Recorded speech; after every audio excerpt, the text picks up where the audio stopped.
দর্শক, আমাদের ইউনিয়ন পর্বে আজ আমরা আপনাদের নিয়ে আসছি কুমিল্লা জেলার তিতাস উপজেলার জগৎপুর ইউনিয়নে। এখানে যে ওয়ার্ডগুলো আছে বা ইউনিয়ন পরিষদের সাথে স্থানীয় জনগণের সম্পৃক্ততা কতটুকু, তারা ইউনিয়ন পরিষদের চেয়ারম্যান, ওয়ার্ডের মেম্বার, এদের সাথে তাদের অংশীদারির ভিত্তিতে, তাদের আলোচনার ভিত্তিতে সব কর্মকাণ্ড সম্পাদিত হয় কি না, বা তারা এই বিষয়গুলো এলজিএসপি যে নতুন প্রকল্পগুলো শুরু হয়েছে এগুলো নিয়ে কতটা সচেতন, সেই বিষয়গুলো দেখবো আজকে এখান থেকে। এই জগৎপুর ইউনিয়নের 4টি ওয়ার্ডে গ্রাম রয়েছে 22টি, জনসংখ্যা প্রায় 24,000। এই ইউনিয়নের নির্বাচিত চেয়ারম্যান প্রকৌশলী হুমায়ুন কবির গত 21 সেপ্টেম্বর মৃত্যুবরণ করেছেন। এখন চেয়ারম্যানের দায়িত্ব পালন করছেন তোফাজ্জল হোসেন। সম্প্রতি বিশ্বব্যাংক সদর দপ্তরে কর্মরত বাংলাদেশের কর্মসূচি বিষয়ক সমন্বয়ক এগুরাই হরবাই এবং senior social scientist Nilufar Ahmed এই ইউনিয়ন পরিদর্শনে গেলে পরিষদের প্রতিনিধি এবং স্থানীয় জনগণের সঙ্গে কথা হয় আমাদের।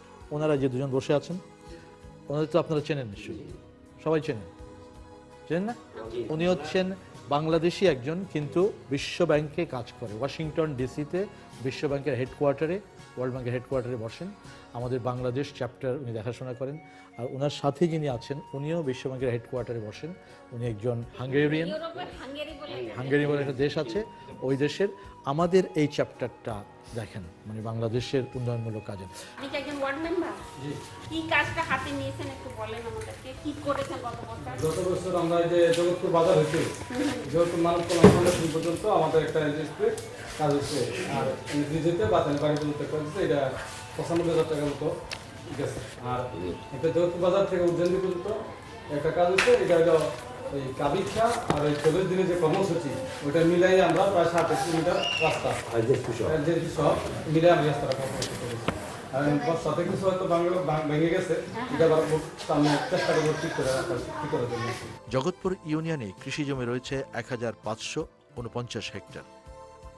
স্থানীয়দের মধ্যে জৈব কৃষির ব্যাপারে রয়েছে ব্যাপক আগ্রহ। যেমন মনে করেন, যেমন লাউ গাছে আপনি দেখাচ্ছেন, ঠিক ওই রকম লাউ গাছে আমার হয়, যেমন আপনার লাউ, ইরি লাউ, গজ লাউ, গজ করলা,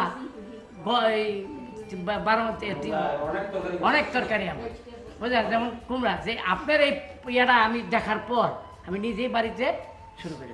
গ্রাম কমিটির চেয়ারম্যান এবং ইউনিয়নের সাবেক চেয়ারম্যান তুলে ধরলেন এই ইউনিয়নের সার্বিক বাজেট, ইউনিয়নবাসীর কাছ থেকে ট্যাক্স আদায় ও এলজিএসপি পাওয়ার পরের প্রেক্ষাপট। আমাদের এখানে অন্যান্য ইউনিয়ন থেকে একটা ব্যতিক্রম জিনিস আছে। আমরা যে অংশীদারিত্বমূলক প্রকল্প চালু করার পরে আমাদের 19টা গ্রাম থেকে গ্রাম কমিটির সভাপতিরা প্রত্যেক মিটিংয়ে এখানে উপস্থিত হয়, মাসিক মিটিং প্রত্যেক মাসে। এবং ওইখানে মেম্বার সাহেবরা থাকেন, চেয়ারম্যান সাহেবরা থাকেন, গ্রাম কমিটির সভাপতি সাহেবরা, ভদ্রলোক, এই যে উনি সাবেক চেয়ারম্যান একজন, উনিও গ্রাম কমিটির একজন সভাপতি, আমি একজন স্কুল টিচার, আমিও গ্রাম কমিটির সভাপতি। এই ধরনের যোগ্য লোকেরাও এখানে আসে এবং সেইখানে জবাবদিহিতামূলক এবং যে প্রজেক্টটা হয় সবটা আলোচনা করতে হয় খোলামেলা আলোচনা করার ফলে আমরা ওই যে চেয়ারম্যান সাহেব এবং মেম্বার সাহেবদের যে স্বচ্ছতা, এটা আপনার জনসমক্ষে প্রকাশিত হয়। বিভিন্ন শাখার অফিসাররা থাকে। প্রকল্পটা শেষ হয়ে যাওয়ার পরে, এটার যে খরচ হয়েছে, সেই খরচটা কি আপনারা ইউনিয়ন পরিষদের কোনো নোটিশ বোর্ডে টানায় দেন কিনা, যদি কারো জানার ইচ্ছে? যেমন আমি এই ইউনিয়নের একজন বাসিন্দা, প্রকল্পের পুরো খরচ একটা নোটিশ বোর্ড দেওয়া থাকে প্রকল্পের মাথায়, ওই নোটিশ বোর্ডে খরচের পুরো প্রকল্পের ব্যয় কত, এটা পুরো লিপিবদ্ধ করা থাকে। যেমন আমরা মনে করেন যে ওপেন বাজেটটা যে করেছি, ওপেন বাজেটে ওখানে আসছে ট্যাক্স, আপনার ট্যাক্স ক্লিয়ার করবেন। যেমন আমরা মনে করেন যে এখানে জায়গা যে আমাদেরকে টাকাটা দেয়, অর্থাৎ পরিমাণ কত 35,000, আমরা 35,000 20% যা আসে আমরা এটার সাথে অ্যাড করি চেয়ারম্যান সাহেবের থেকে, প্লাস আমরা ওই যে মনে করেন 10% টাকা বা 5,000 বা 7,000 টাকা আমরা এটার সাথে অ্যাড করি। মোট আমরা তো 40-50-50,000 টাকা দিয়ে আমরা তো 50 ফিট রাস্তা ছোটো ছোটো করে প্রকল্প করি। তারপরে মনে করেন যে হ্যাঁ, এইটার সাথে যদি আপনি মনে করেন যে ওই টাকাটা, এসবিআই টাকাটা যদি আপনি অ্যাড করেন, তাহলে আমাদের আরেকটু পুঁজি বড় হলো, আমরা আরেকটু কাজ আগাতে পারবো, আরেকটু সুন্দর হবে। যে আমাদের এই ইটা আসার পরে, এই যে ইয়াটা আসার পরে, এলজিএসপিটা আসার পরে আমাদের জন্য বেশ একটা সুন্দর হয়েছে এবং অনেক ভালো হয়েছে। কারণ আমরা এখান থেকে একটা পাইতেছি, সরাসরি পাচ্ছি, ক্যাপাসিটি আছে যে আমরা যে ওখানে হ্যাঁ, এখন একটা লোকাল কমিটি চেয়ারম্যান সব কমিটিগুলো দিয়ে দিবে, কাজ করবে, কাজ সবাই তদারকি করবে।